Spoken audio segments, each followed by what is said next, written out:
Hello, welcome to Dungeon Rollers Podcast. I'm your host Justin. Today for March Martial Art Madness Month, we're reviewing Mortal Kombat 1995, which was rated 14A and is an hour and 41 minutes. Directed by Paul W.S. Anderson, who, in my opinion, is the superior Anderson. Fuck that other guy in his shitty art house movies. The movie stars Robin Shou as Liu Kang, Cary Hiroyuki Tagawa as Shang Tsung, Lyndon Ashby as Johnny Cage, Bridget Wilson as Sonia Blade, Talisa Soto as Kitana, Christopher Lambert as Lord Raiden, and Trevor Goddard as Kano. You also have Kevin Michael Richardson as the voice of Goro, and Ed Boon voice Scorpion, and Fred Welker from Transformers fame, and like, you know, he's also voice acting a bunch of stuff. Voice acts as Reptile, which I don't even remember Reptile even having lines in the movie, but I guess he did. Yeah, so this movie is based off the video game. It's one of the earlier, it's not the first video game movie, but it's one of the earlier ones. After, like, you know, the Mario Brothers movie and Double Dragon. In my opinion, Mortal Kombat 1995 is the best video game movie so far. I've yet to. That people might disagree, but like, honestly, dude, like, like, it's besides from anime films based off video games. Like, let's be real, this is probably, live action wise, this is probably the best in my opinion, right? But then again, I haven't seen every video game movie, but you know, I don't know. So the movie is about why don't we just read the synopsis? Well, this is my third take, so we're just gonna read the synopsis, right? Based on the popular video game of the same name, Mortal Kombat tells the story of an ancient tournament where the best of different realms fight each other. The goal: 10 wins to be able to legally invade the losing realm. Outworld has so far collected 9 wins against Earthrealm. It's up to Lord Raiden and his fighters to stop Outworld from reaching their final victory. Thanks to you, CyberX. Right? Which the stars, the characters for the movie is, like, you have Liu Kang, who's a former Shaolin monk who fled to America because he doesn't believe about, like, you know, he was raised to believe, you know, the legends are real, the Raiden and like the Outworld is going to happen bullshit. Superstitious bullshit. So he leaves, has a bad dream about his brother being killed by Shang Tsung, right? Gets a letter from his grandfather, goes back to Shaolin Temple, and is confronted by Lord Raiden, and he joins the tournament to get revenge on Shang Tsung for killing his brother. Other characters are Johnny Cage, who is an action star slash martial artist who is sick of people calling him a fake in the tabloids, so he gets visited by Shang Tsung disguised as his master, played by Peter Jason, who's been in a bunch of stuff. He was in They Live, and he was in that Willow Creek movie that we reviewed. Tells him about the tournament, that if he wins, he can prove to the world that he's legit. And you also have Sonia Blade, which is a police officer who wants to track down the killer of her partner, which is Kano, who's this underground, like, underworld boss, who's like a Australian mercenary, right? So they join the tournament, and their fight lineups are Liu Kang versus Sub-Zero, Kitana, Reptile, and Shang Tsung at the end. Johnny Cage fights not Sub-Zero, Scorpion, and Goro, which is this four-armed like giant, which is like a guy in a suit, and the top half is like an animatronic puppet somebody controls, which that practical effect looks really cool.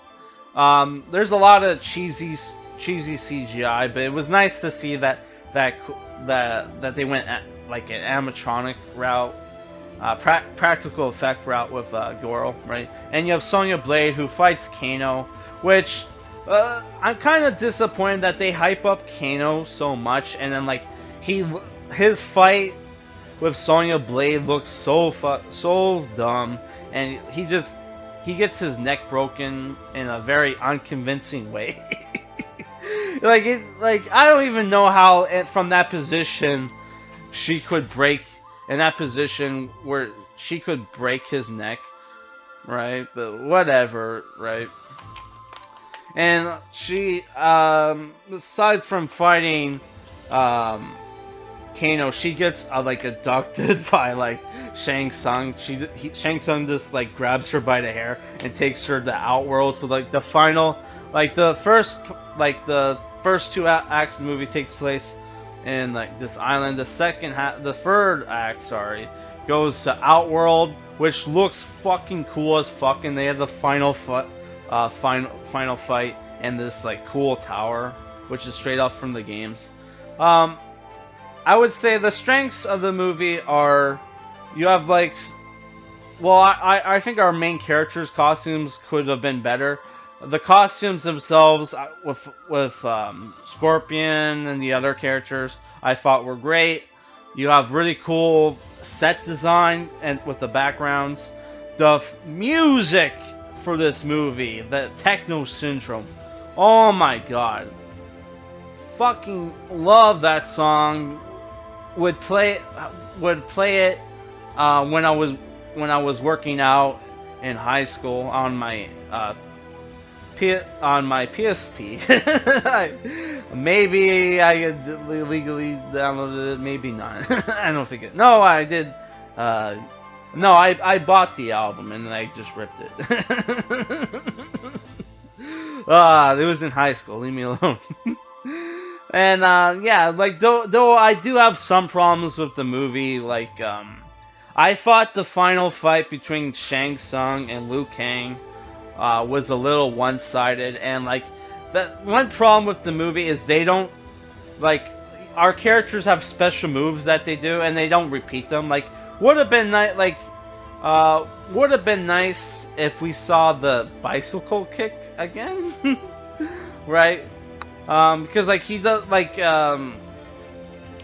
Liu Kang does that bicycle kick, which is like I think is his best move that he does, which I could never pull off in the game. Which he does it against Reptile, which I totally forgot about that. Watching this, it wasn't even that long ago that I watched this movie, but I totally forgot a bunch of shit.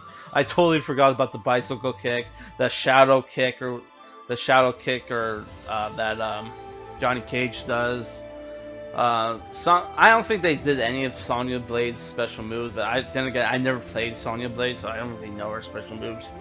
But overall, you have this, like, a lot of special moves from the games, like a lot of terminology from the games, a lot of the background sets. Everything was great in the movie. Though another problem I had, the spikes that come out of the floor, which I'm assuming Shang Tsung had those spikes popped up when he fell and was heading towards them. You would have think he would have like used his magic or something to get rid of the spikes, but And then like there's also the special the rules for the tournament are like kind of weird to me. Like, well, not weird. They don't explain. Hey, are weapons allowed? And like, how come some of the fights take place in enclosed rings and shit, and like other fights just like take place on random like rooms and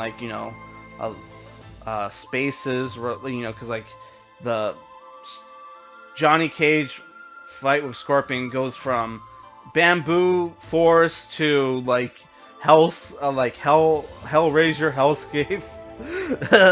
And then like where he finds weapons which he uses to kill Scorpion. But other than that, I don't know. I really enjoyed the movie. Um, like again, like I thought the fight choreography was, was serviceable. A lot of great lines in the movie though, and the performances by the main characters were great. Christopher Lambert as Raiden was very charismatic. You know, he didn't phone in his performance, which like kind of sucks that he wasn't in the sequel, and then they got James Remar. But it is what it is. I'm giving this movie a 6.5 out of 10. Out of all the Mortal Kombat movies so far, I think this is the one you probably need to see the most. Though I haven't seen the animated movie, maybe it'll be good. I don't know. I don't have high hopes. Yeah, so I'll review Annihilation tomorrow on Saturday, and then like on Sunday we'll review the anime movie. All right, guys, that's it for today's review.